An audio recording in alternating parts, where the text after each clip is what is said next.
All right. Well, let's just have a look around at our beautiful decorations. It looks really good in Tim and South. So I'm just going to put you guys, I'm going to pin you for a minute so I can have you on my full screen and have a look. Oh, you've got lights, beautiful candles. Are they in a Yule log, those candles at the front? Hey, we're going for a zoom in. Oh, they're masks. I like those. Hello. We've got a genuine campfire. Beautiful setting with candles. I've got my candle on. These are my attempt at the Lissacata buns. Unfortunately, they do look a little bit like boobs. Oh, and I've tipped them on the sofa. Good stuff. Thank you all for joining from all kinds of places. That's great. All right. Let's hear some winter flute then. Sounds good. So he's made an accompaniment to himself, so it should be quite grand. Beautiful.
Very nice. Thank you, Tim.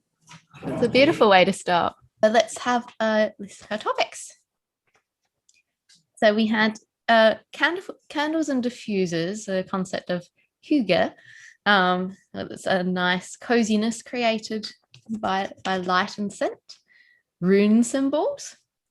Low tech, as in taking measurements with your arms or tapping on the wall to find where the beams are.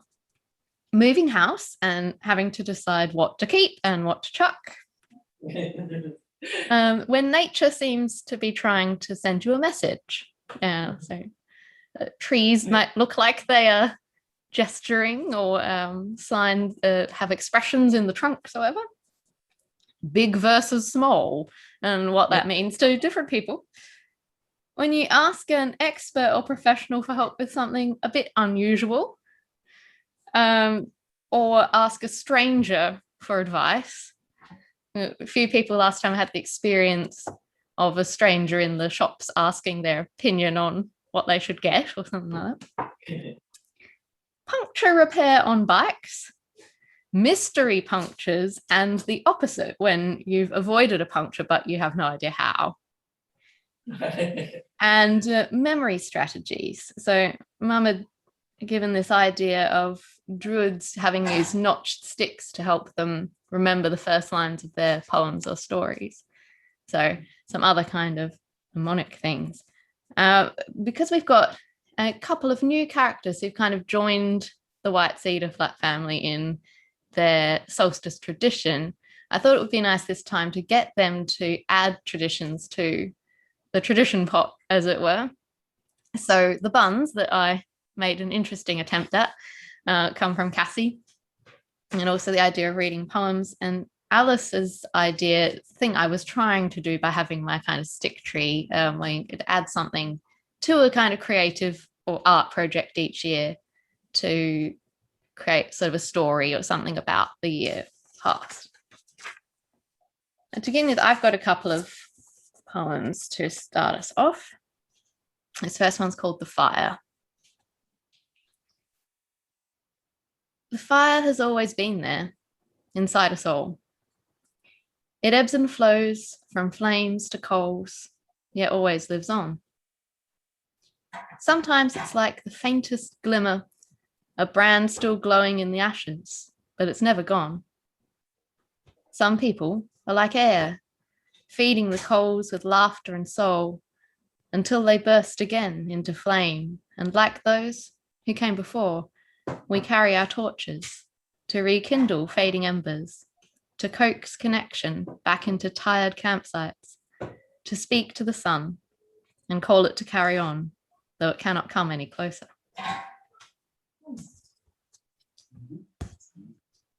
And this one is The Ties in the Tides.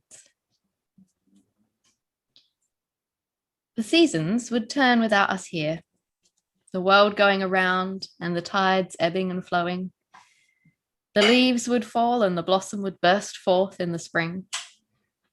But if we did not mark this time, the fires would not be lit. Songs would not be sung.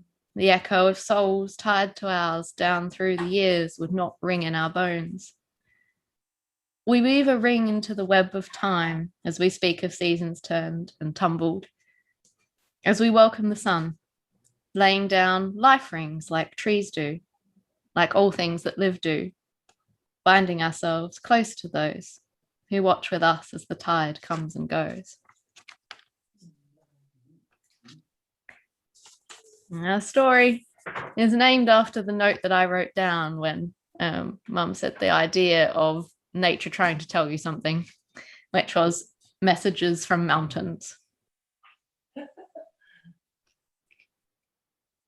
The sea rose and fell with the swell and exhale that Jen had come to feel was part of her own breath. Above her, the early dusk painted the bottoms of the clouds fairy floss colours and drew a golden cobbled path out across the water. Jen followed it with her gaze to where the sun touched the horizon in a blaze of reflection, her thick waterproof windbreaker pulled tightly around her. The days were short now. As she watched the fire on the horizon sink into embers, Jen had a strange sense that it was trying to remind her of something. She reached into her pocket and felt for the collection of pebbles she kept there. She often turned each one in her palm as she was making a list in her mind. Running over their varied textures again could help her recall what she'd been thinking of when she last sifted them through her fingers. Her gran had always told her that the ancient druids would notch sticks with marks that helped them to remember the opening lines of stories and poems. And though Jen had never been able to find information on this, she felt that her stones worked in similar ways. There was one stone in her pocket collection that felt like clay, a waxy, smooth earthiness that reminded her of garden centre statuettes and the banks of the little stream at the back of her block in summer.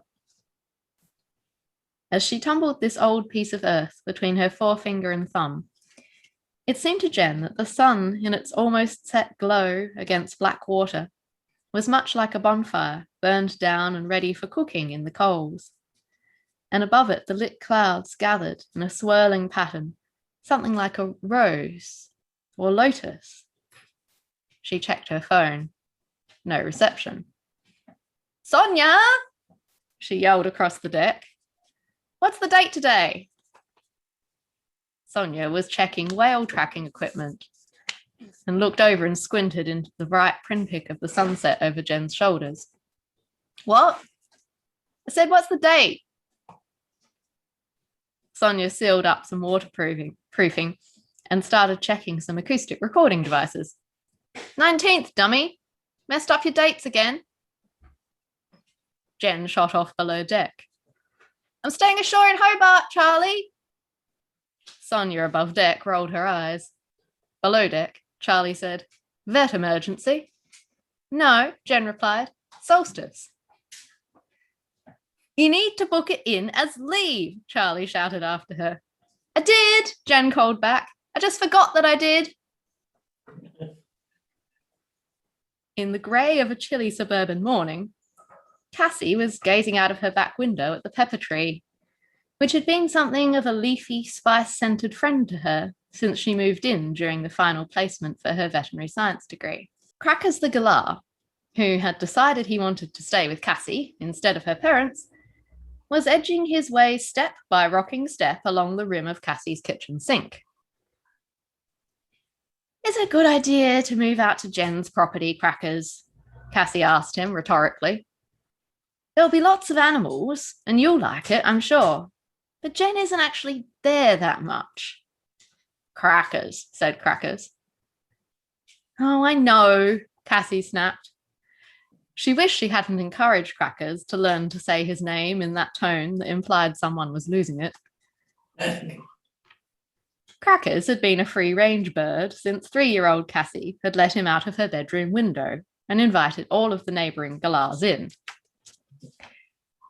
Somehow, however, Crackers could almost always find Cassie or her family, and despite the fact that he often brought friends to visit, Cassie could always tell which galah was him. Crackers had a wider range of expressions than most galahs, Cassie thought, and right now he was looking at her with his head almost upside down, with a sort of skeptical raised eyebrow kind of a look. Cassie shook her head and returned to wrapping crockery in newspaper.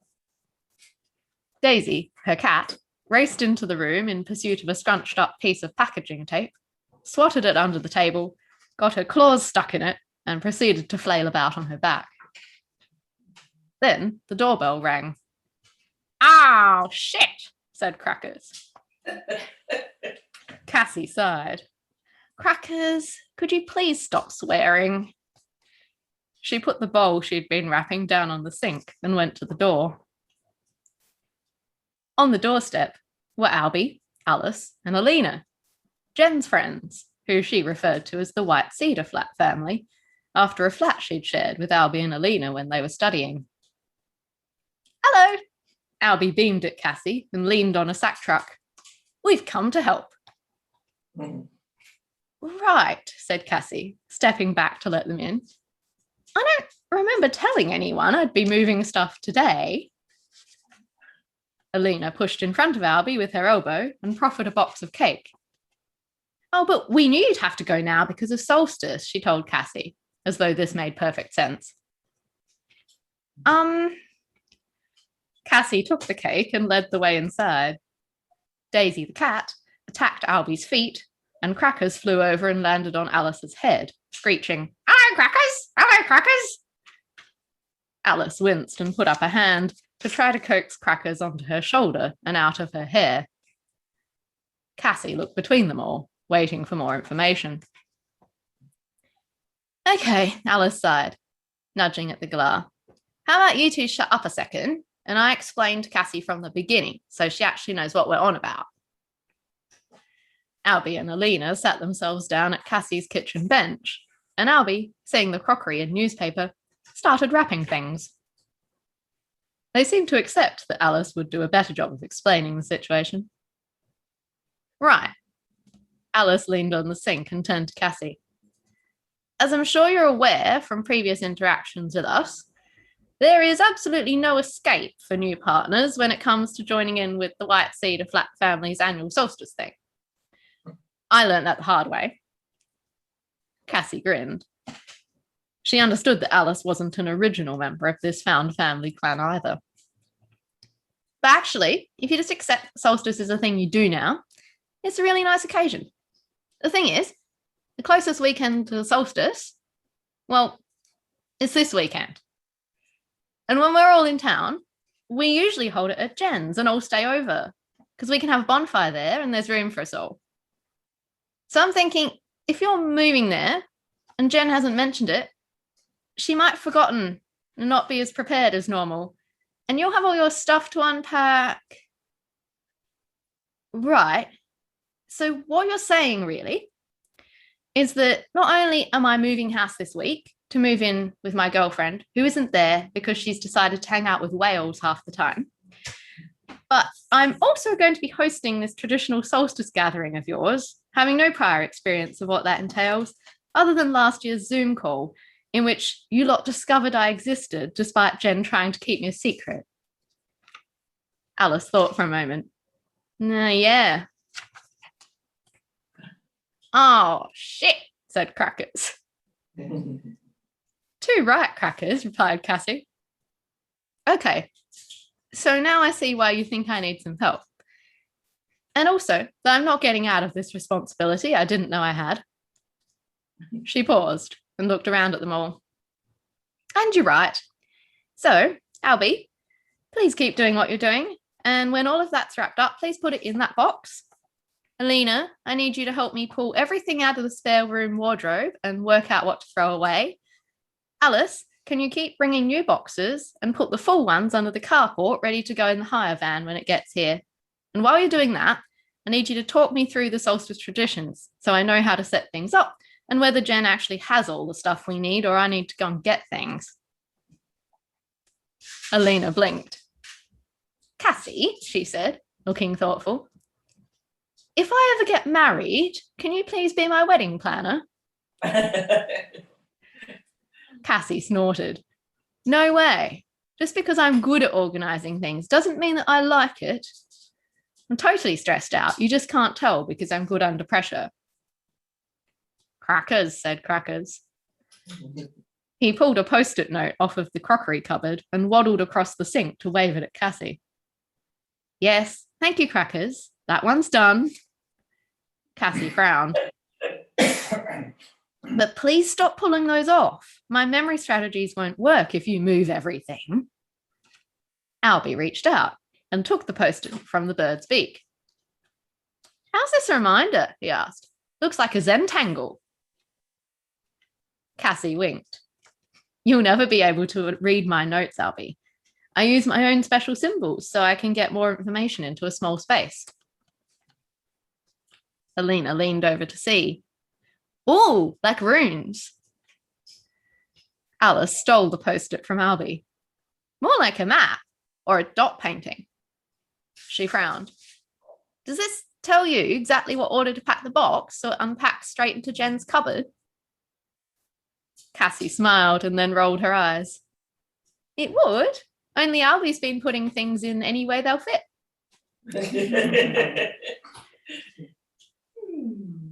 After an hour or so of everyone doing the task Cassie assigned them, most things were packed, except for the stuff from the spare room wardrobe, which was just a bit more spread out than before. Loads of these things Jen's left here, Cassie complained. I have no idea what is and isn't important. You should just chuck it out, said Alina pragmatically. If she's left it here and been fine without it at sea and at her place, it's probably stuff she doesn't really need. Daisy, the cat, came in and jumped into the packing box that was currently only holding Cassie's wetsuit and a box of jewellery she didn't wear but had to keep for sentimental reasons. Cassie picked up a vase of Jen's and inspected it.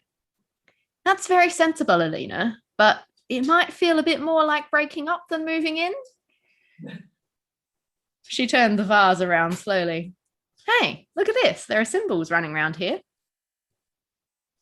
Alina came up to Cassie's shoulder and peered at the vase too, so she was somewhat in Cassie's personal space.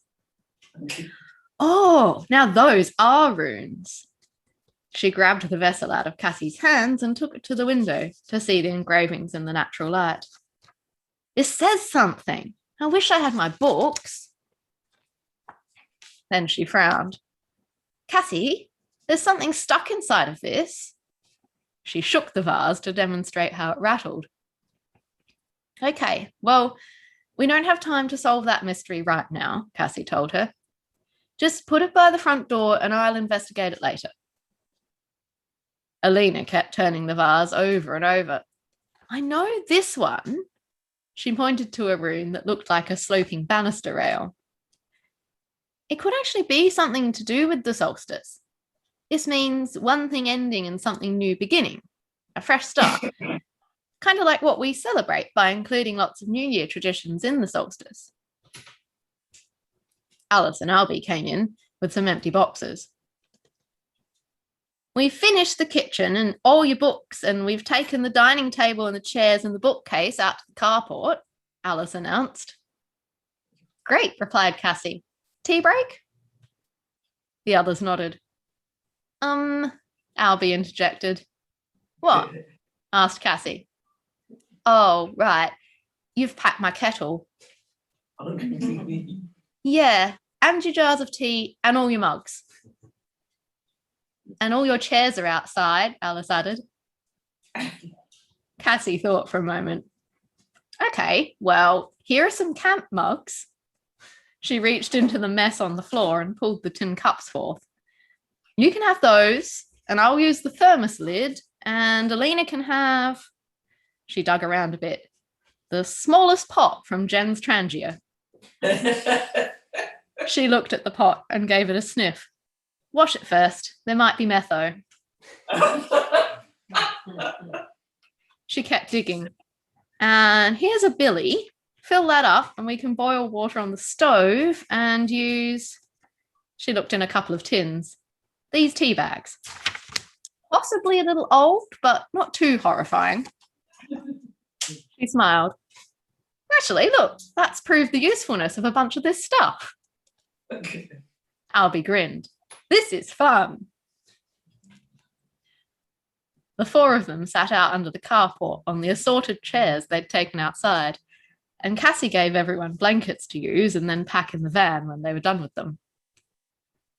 Now, she said, as they all sipped their tea, from what I understand, in the beginning, Albie, Jen, and Alina all came up with traditions from their own family or their family's history to add to what you do for the solstice. Is that right? Albie looked up from his camp mug and nodded. Yeah. The lotuses came from me, the coin cake came from Alina, and the Yule log came from Jen. Cassie nodded. And you want Alice and I to be honorary White Cedar Flat family members? Albie gave her a look. You don't get a choice, Cassie. You've been adopted now, and it's properly, not honorarily. Cassie smirked. Well, it seems to me that to really be part of what you three started, Alice and I should have to add traditions, shouldn't we? Albie glanced at her in surprise. Oh, yeah, right. I never thought of that. No wonder it was strange for me, said Alice. No matter how much I joined in, I wasn't really joining in the spirit of the whole idea. Albie bounced in his seat. Yes, you're right, Cassie. You have to think of something to add. And you should add your names to the pact. Cassie looked at Alice. There's an actual written pact about this? Apparently, answered Alice with a shrug and a fond glance at Albie. Crackers, said Crackers. It's not, thank you very much, Alina told him. Does anyone know where the pact actually is? Alice asked Albie and Alina. Albie frowned. One of us must have it somewhere. I guess Cassie and I had better start thinking, Alice murmured. She looked back through the carport at the little yard with the pepper tree. Hey, Cassie, do you ever feel like that tree's looking at you? Everyone looked at the tree. It does have a face-like bit in the trunk there, doesn't it? Cassie smiled. I've always found it quite comforting, like it's a sort of guardian of the place. She sipped her tea. Although, it often seems to me that its expression changes. Depends on the light, I guess. But I admit, I sometimes look to see if the tree is looking satisfied or disapproving about something. She wrapped her tartan blanket more tightly as a chilly breeze fluttered between them. Feels to me like it's got expression my nanny used to have when she was saying I had to get on with it and do stuff with my life, Alice told her. Cassie laughed. Yeah, I think it's telling us tea break is over. After the van was packed, Cassie went out into the small yard to retrieve Mo the tortoise, who had been obliviously napping in his rock hideout this whole time, and blinked at her in confusion as she lifted him temporarily into the sunlight. Once placed in a box with some straw, Mo went back to pretending he was a stone, and Cassie put him in the passenger seat of the van. Then she found herself returning to the pepper tree to pat it on its rough-barked trunk. Thanks for looking out for me, tree, she told it, running her fingers through the pepper-scented fern-like leaves. As she turned to go, Cassie was sure the face in the bark smiled a kindly smile at her. Alice and Albie were under the carport by the van, clipping on helmets. Did you two cycle here? Cassie asked in surprise. Yeah, smiled Albie. We're doing a challenge. No drive June. Alice leaned towards Cassie conspiratorially. Actually, our car made some gurgling noises and shuddered to a halt last week, and the mechanic basically said we were terrible adults and they'd need to do quite a lot of work on it or it'd cark it, so it's a little bit enforced. She picked up a very large backpacker-style bag and clipped it onto her back. Wow, you're carrying a lot of stuff, Cassie commented. Will you be okay? Of course, Albie beamed. Got to bring all our usual stuff for Solstice and Sunday roast. Uh-huh, said Cassie. She didn't want to delay setting off, so she thought it best not to ask about the Sunday roast comment. Alice and Albie waved off Cassie in the van and Alina in Cassie's car. Maybe we should have offered to drive Alina's car down for her, Alice commented, eyeing it where it sat at the curb and thinking about the uncomfortable bike seat she'd be sitting on for the next hour and a half. Albie shook his head. Nature says no, he said, nodding at the car. Alice looked closer and saw that there was a very hairy, very large, very crawly huntsman spider moving about on the back windscreen. Right, no, agreed. She got onto the bike. Alice and Albie took the shortest route out of the suburbs and were soon bumping along country roads and bike tracks in the chilly wind, the effort of pedaling with their large packs keeping them warm. Do you think it'll be all right, our secret plan? Albie asked, as they turned onto a long, flat stretch with the blue and grey shadows of the hills in the distance. I mean, poor Cassie.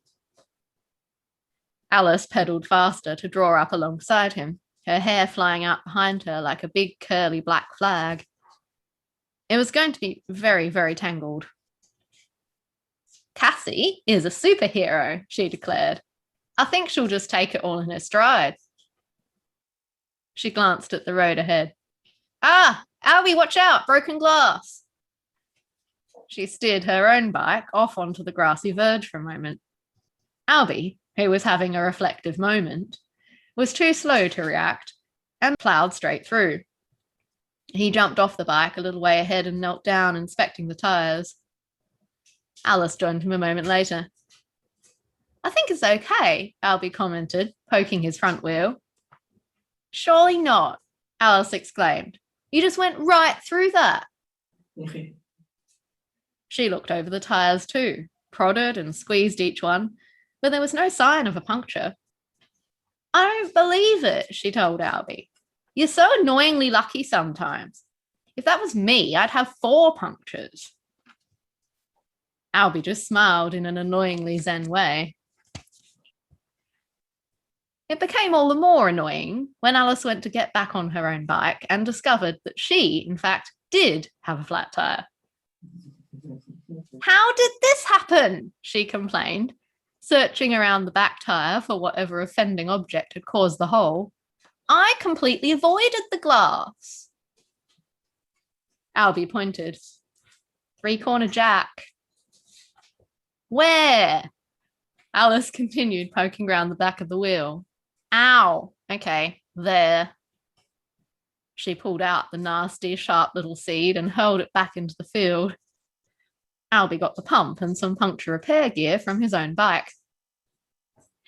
I don't really know how to use these, he commented, looking at the patches. Alice glared at him. Is the world trying to tell us something, Albie? Maybe our plan is a bit extreme. Albie looked morosely off at the hills. Maybe. That hillside does seem to be saying wrong way, go back. Alice followed his gaze and saw what he meant. A pattern of living and dead foliage that was forming an X, like an incorrect mark on a maths test. Then she spotted some other people, further up the road in the direction of the hill. There was an RAA van next to them. Shall we ask the car expert if they know anything about bike tyres? She suggested. Albie was still busy being crestfallen, so she grabbed hold of his backpack and used it to propel him forward. Come on. Meanwhile, at Jen's property, Cassie was measuring the wall of the bedroom with her strides. Okay, I'm pretty sure the bookshelf will fit here, she announced to Alina, who was still puzzling over the mysterious vase with runes on it. Help me bring it in so we can stick all these books and things in it.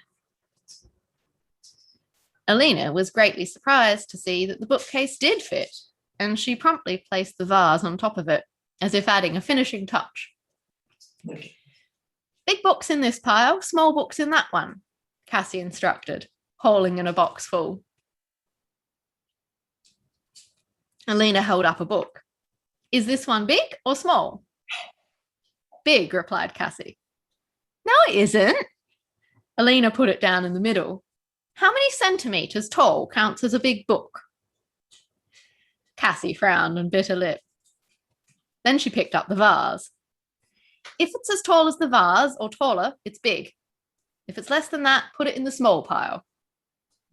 Crackers, said Crackers, who had just flown in and was chewing on the edge of the book box. Your bird is rude, Alina remarked. After all the books were sorted, Cassie made Alina a cup of tea and realised that Jen had a kettle, which meant there were now 2 kettles. I guess we'll just put all my kitchen stuff in the shed for now, she said. Big shed or small shed? Asked Alina, smirking. Small shed will do, smiled Cassie, hefting a box of crockery. She went out into the driveway around behind the house and opened the door to the little garage. Let me see how many of these boxes will go in here. She started holding out her hands about the width of her kitchen boxes, lifting one over the other so her arms were crossed, and then uncrossing them and reaching the hand from behind over to the front like a grapevine dance move with her arms, counting under her breath. Alina looked on incredulously. Don't you have a tape measure? Cassie shrugged. Somewhere, but we have to sort all this quickly. I've got to go out and get candles before the shops close. She looked at one of her intricately patterned post-it notes clutched in her palm. And I need to call my grandma. Alina got a box and brought it in. Why? Help on what my tradition should be. Cassie shoved a box up against the garage wall. I think maybe you were right. I should have just thrown out most of that stuff from the wardrobe. Alina looked smug. As they were heading for the shops, an unfamiliar car pulled up and Alice and Albie climbed out and retrieved their bikes from the boot, the front wheels detached. The RAA lady tried to put a patch on my bike tyre, but it just went flat again anyway, Alice told them by way of explanation. We're going to choose candles, and I'm going to bring this vase and take it to the library and see if anyone can tell me what it says, Alina announced. Alice and Albie looked tired and deflated to Cassie, so she suggested that they stay behind and have showers and set up the bonfire. That way, if Jen turns up home and has lost or forgotten her key, you can also let her in, she told them. I've sent her a message that said Solstice with loads of question marks, but I'm not sure when she'll be in range, so we'll see. Albie perked up a bit. She'll be here, he said confidently. Jen's never missed a solstice. Good then, Cassie replied. You can also look after Daisy. She's a bit upset. Don't let her have anything with dairy. At the candle shop, for the first time, Alina thought Cassie seemed a bit overwhelmed. She looked from one shelf to the next. We need something simple, but that will create some hygge, she mused. Alina shrugged. We normally just grab whatever's already around the house, she said. Cassie gave her a slightly horrified glance, then looked at another customer who was holding the biggest candle Alina had ever seen.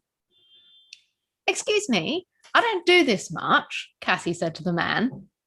Do you think for a kind of family resolutions night these would create a nice feel? Or should I go with some that are actually yellow? The man hugged his large pink candle to his chest and looked a bit alarmed. I'm not sure, he replied. Maybe just white and go for some clove oil if you want it to sort of be comforting scented, but not the actual pre-scented ones because they're tacky. Cassie smiled and spread her hands. See, you do know. She selected 6 big white candles, clove and orange oil, and some tea lights for the lotus floating. How did you remember the lotus ones with all your moving and everything? Asked Alina, wide-eyed. Cassie showed her the post-it note she was holding. Each ring in this circle is a task to do with solstice prep. She pointed to one with small petal-like protrusions. This one is lotuses. It goes within the candle's circle. She pointed to the next layer out, which was rippled like flames. Alina shook her head in amazement. Why don't you just write a list? Cassie smiled. Coming up with the symbolism helps me to organize the ideas in my head in the first place. Now, ingredients. You have to get cake stuff, right? Alina nodded. I'm going to call Grandma and find out what I need for Lissakata. What are those? Alina asked. Swedish saffron buns. You'll like them, I think. They can be part of my tradition, but you're all helping me bake them. Part of your tradition? Alina clarified carefully. Oh, yes. Message the others and tell them they have to bring a poem to read, and we'll be needing some mulled wine. Cassie turned, grinning, and went into the supermarket. Alina was waiting for Cassie, her bag of cake ingredients heavy on her arm, when something caught her eye. At the Specsavers in the corner, an optometrist was using a very fine torch to stimulate the pupils of her patient, flicking the light from side to side. Alina resolutely set her backpack on the floor and took out the vase. She waited for the patient to leave, then hurried in to catch the optometrist before she closed the store. Excuse me, I wonder if you could help me with a strange request. Alina was looking very pleased with herself when she and Cassie arrived back at Jen's block.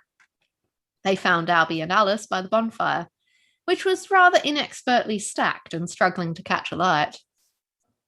Jen normally does this part, Albie explained apologetically. You haven't heard from her? Cassie shook her head. Then she smiled brightly. Not to worry, I'll see if I can fix it. You can decide where to put these candles. She gave Albie the candle bag and began rearranging kindling. Alice came to sit on a log next to her and pretended to be helping.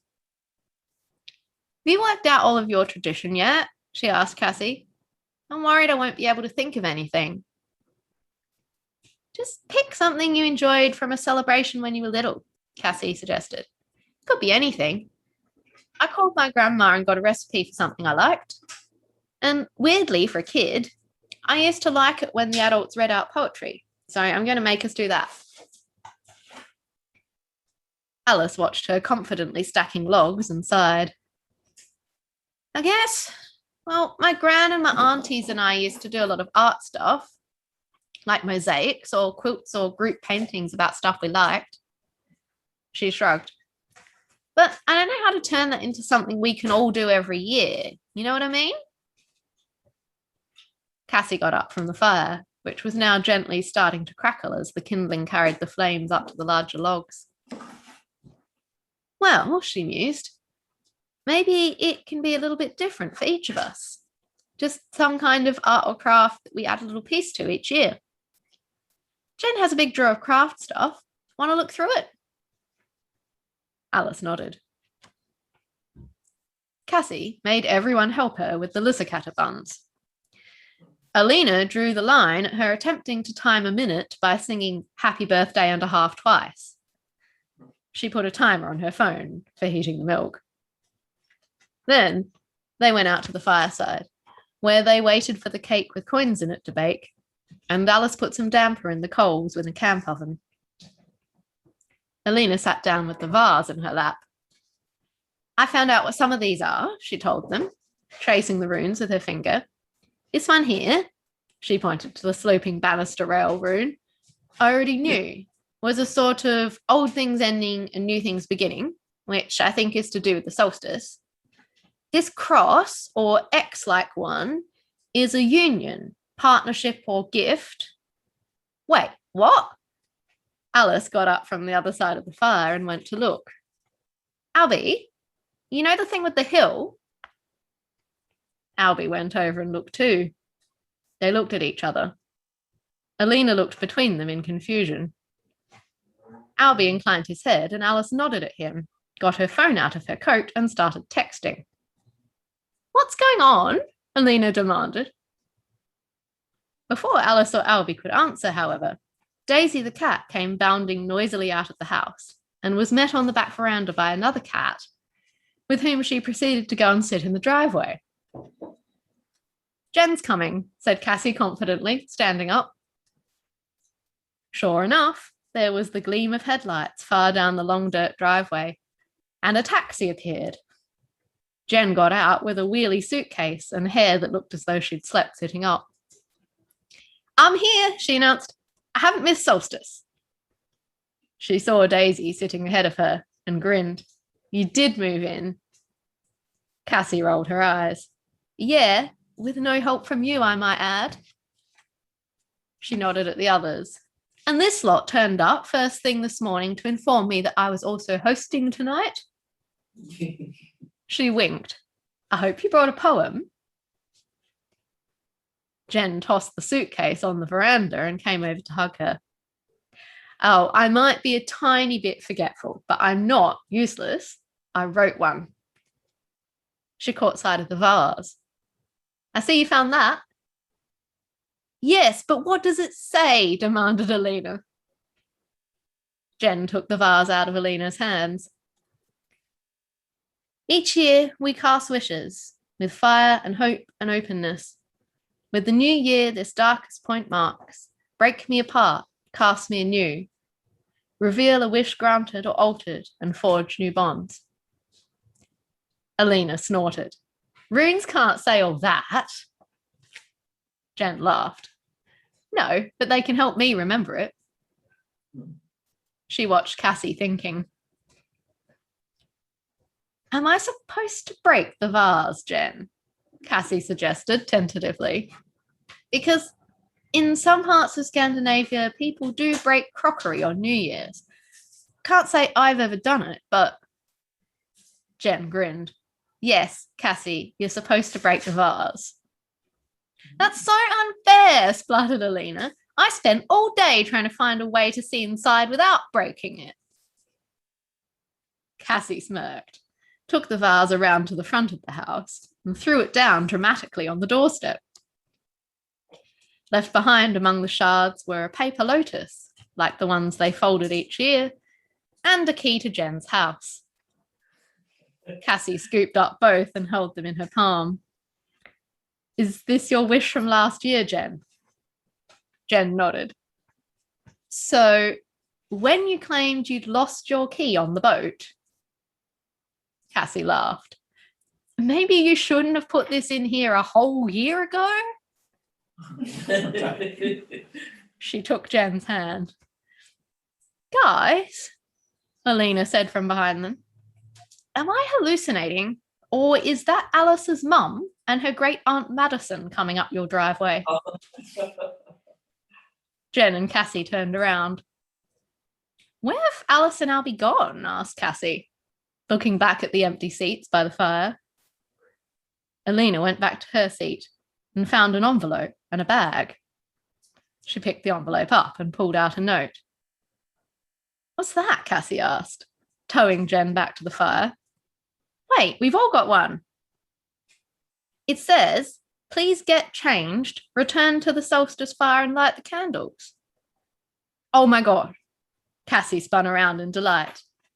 They're hijacking Solstice to be their wedding. Jen looked between them, grinning. Yes, they are. You knew about this, Alina exploded. Yeah, good job I remembered to come. Jen ran over to the suitcase. Be right back. I have to check some legal stuff. What? Oh, yeah, I'm also a celebrant now. Isn't that nuts? Crackers, said a tree above their heads. The solstice has always been a time to remember our bonds. Returning to something keeps us afloat on the tide of time. And as our bond grows deeper, it seems only right to return. Here to the place from which the light will only grow, as I hope we will too.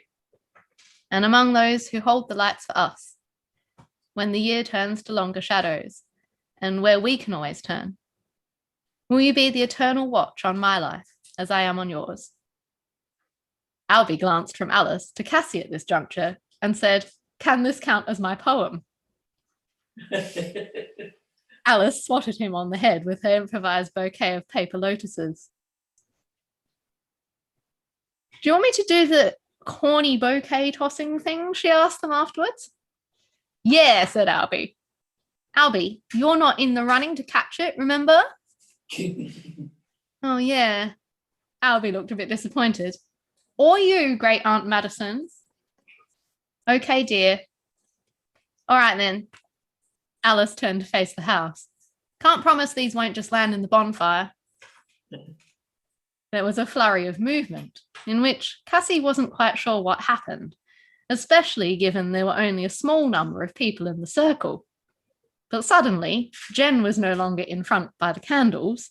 She was diving between Great Aunt Madison and Albie's mum and Daisy the cat, and standing up triumphantly with that paper lotus bouquet in her hand. Oh no, really? Cassie exploded. I had enough trouble getting this freaking solstice to happen, let alone a wedding. Albie looked as though he was going to ask Jen something, but Alice kicked him in the shins and he frowned and closed his mouth again. Well, this was amazing, Cassie, Alina pointed out. And when you think about it, that actually means you already planned a wedding without knowing it. So I think you'll be fine. Crackers chose this moment to land on Cassie's shoulder. Cassie turned to look at him, and he looked back at her. Crackers, they said in unison. But that was the thing about the White Cedar Flat family. Their plans often seemed utterly crackers. And yet, somehow, together, they always seemed to find a way to follow through. And once you were adopted by them, it really was like Albie said, there was no escape. So Cassie turned to Jen and took the bouquet from her. All right, make me another piece of pottery to smash next year, she told her, and then we can see if the wish inside comes true. Oh, cute. Lovely. Have we all got noise? No, we haven't. There we go. We can have noise. Are the Fletchers still there in the dark? Yes. Can you get closer to the fire so we can see you? Yeah, we are fairly close to the Oh. fire. You've just got I don't want coals to get any there. closer. Barry has to take off his Albie suit. He's boiling. I'm so impressed that he has a giraffe onesie. That's amazing. I ordered the giraffe onesie for the birthday. Yeah. So good. And it arrived the Monday after. Oh, So I will keep it for the winter solstice. That'll be, that's amazing. I really love the fire, Fletchers. That's brilliant. Yeah. Oh, beautiful. What are the buns like? Do they taste good?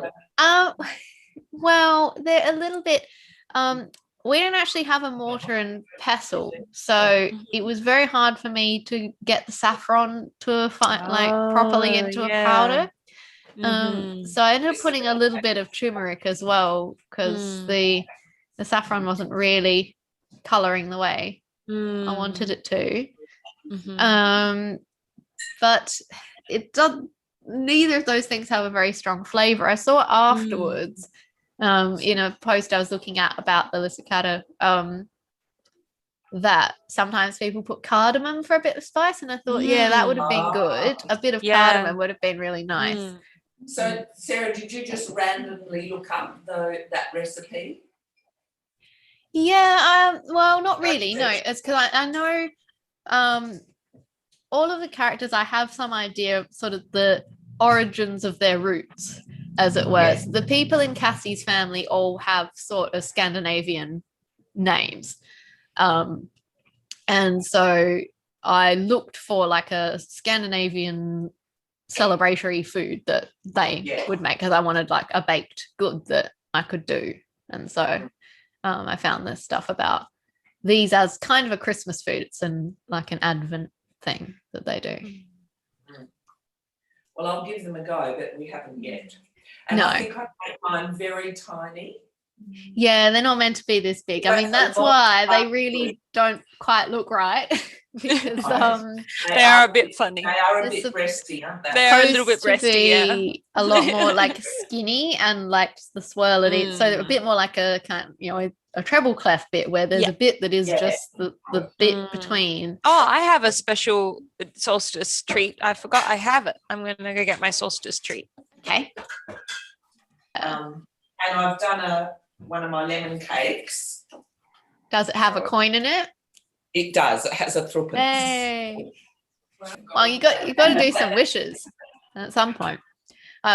My story of lotuses is that I ordered on next day delivery some proper origami paper on Wednesday.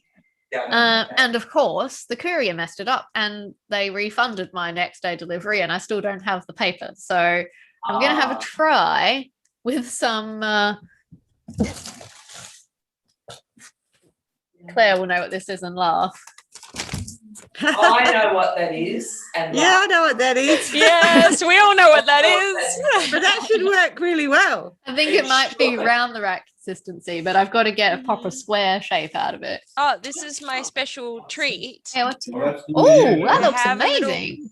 It's a little cake that I got at the market this morning from the lovely cake ladies. Oh, yeah. And it's a gluten-free raspberry cake. Ooh. And it has lots of flowers on it that they grew in their garden.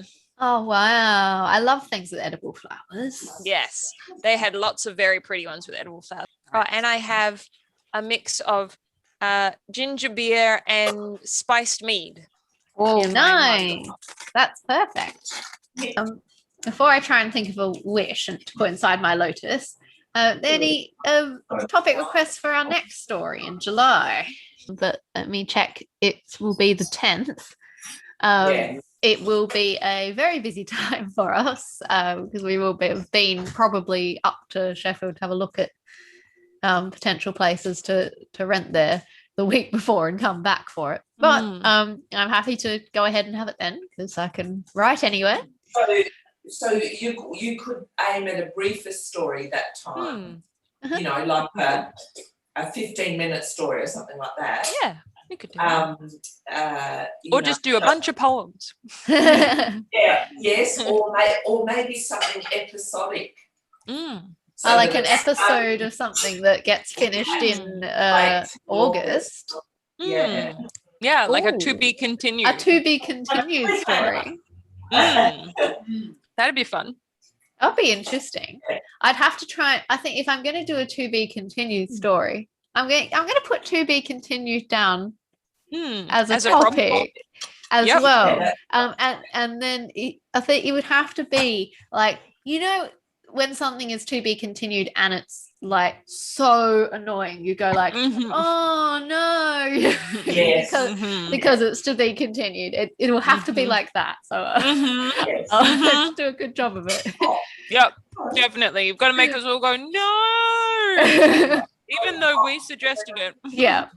What about as a prompt? Learning skills you never thought you'd be able to learn. Oh, yes. All right. So like things that you always thought were not for you, and then learning how to do them and having to change your idea about it. All right. That's a good one, like a growth story. A quick related prompt to that. What about just trying to do something new, like you haven't done before, just doing it the exact way that you probably shouldn't, but it still turns out anyway. Yeah. I like that.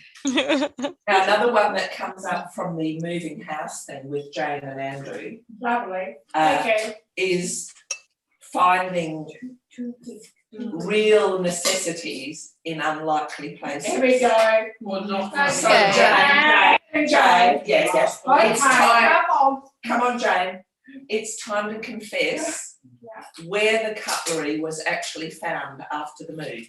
The bowly thing. That means the Kenwood chef. The Kenwood chef.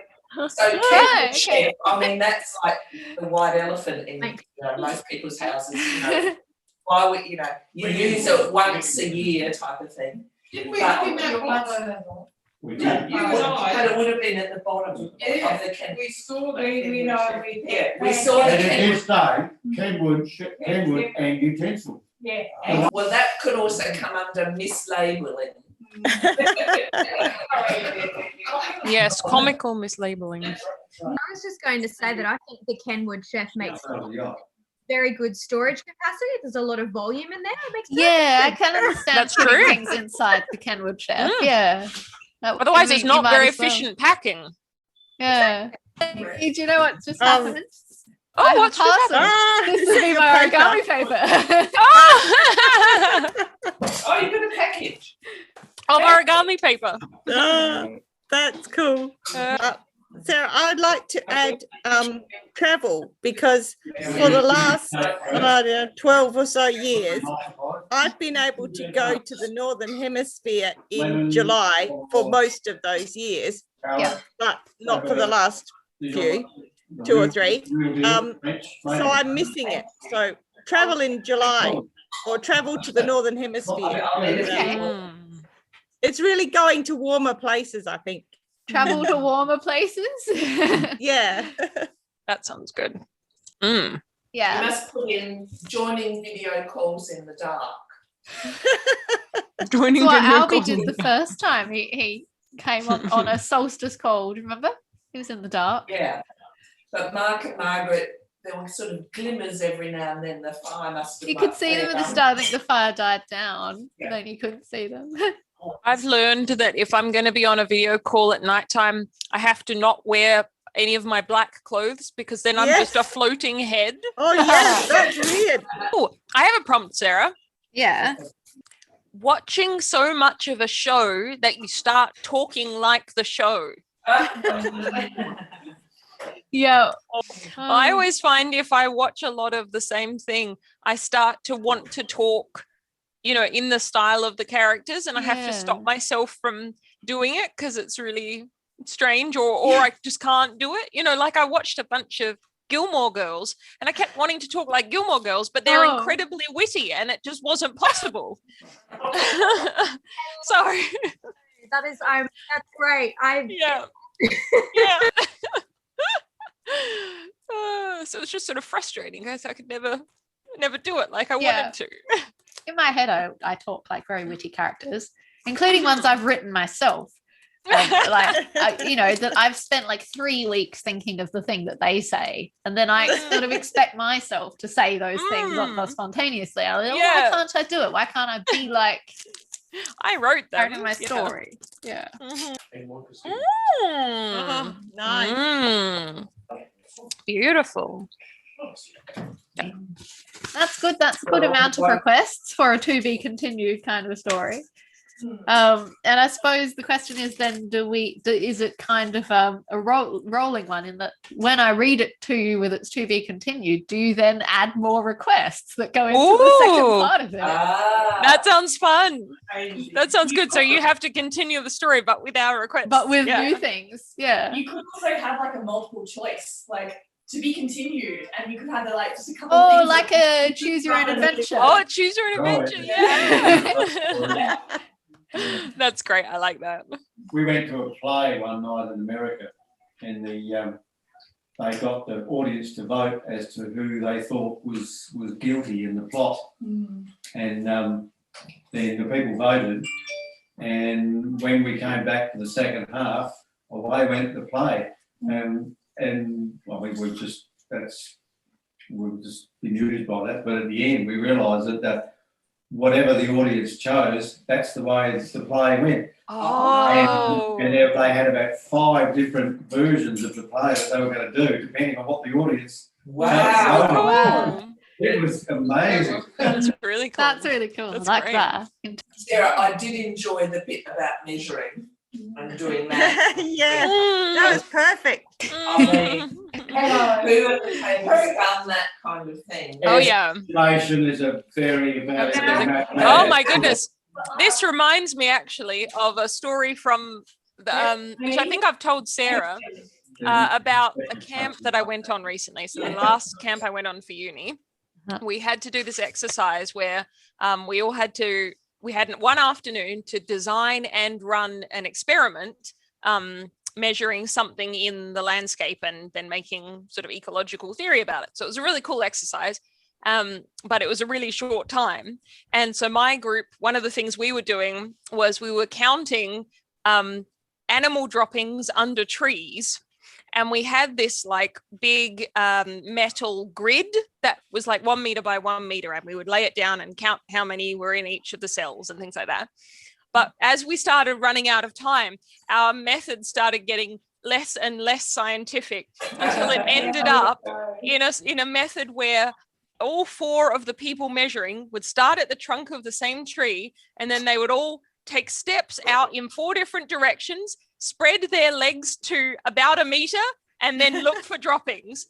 And I have this great photo of, because I was the one taking the data, so I got to watch them all just like step out and then in perfect unison just stand really spread legged and just bend over and look at the poop on the ground. And it was so silly. Oh, that is it's also, I was thinking of giving you this for a prompt, but you've got enough prompts. But that's okay. We were you discussing... can add it in the to be Oh, sure. continued. Well, that's true. Well, I'll tell you about it though, because I will forget in the to be continued, which was that we were comparing notes in class the other day, and I'm doing an insect identification class, and we have to collect 150 different insects for a collection. And we were all discussing the various ways in which we've had to catch insects when we didn't have the right equipment. Yeah. And my favorite one was someone who had to catch an enchant in a sock. Oh no. I don't want to catch an enchant in a sock. No, she got bitten by the enchant through the sock, of course unsurprisingly. She did. Yes, not suitable covering. Ooh. Claire, 3 times first side, once reverse, yeah? Oh, you're testing the old memory banks here, but it sounds right. Okay, so I have one more to go. These pieces of paper are quite small. I can fold with you. Yeah. You've got things to fold. You can fold. Yeah, if you've got something to fold, your instructions will be better. Ah, perfect. Look at that. Oh, yeah. I think we've got some of the same. Yeah, I was going to say, it looks very similar. Have you? Let's have a look. I think Claire's is actually a little bit bigger, which is good. Awesome. Now, how the heck did I do this? That's looking like a lotus, Claire.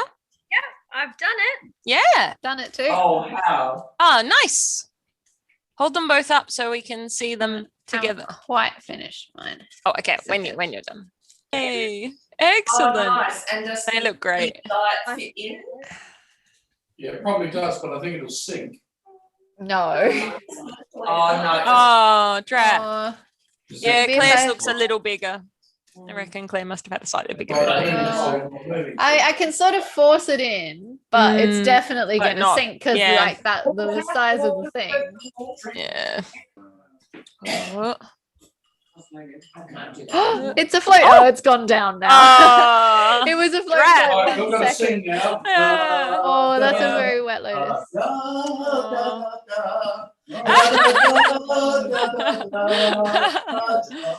I wonder if it would float on its own. Yeah, it does float on its own without the candle. Well, that's Like nice. it'll sink at after a least. bit, but it looks quite nice in the bowl. Mm.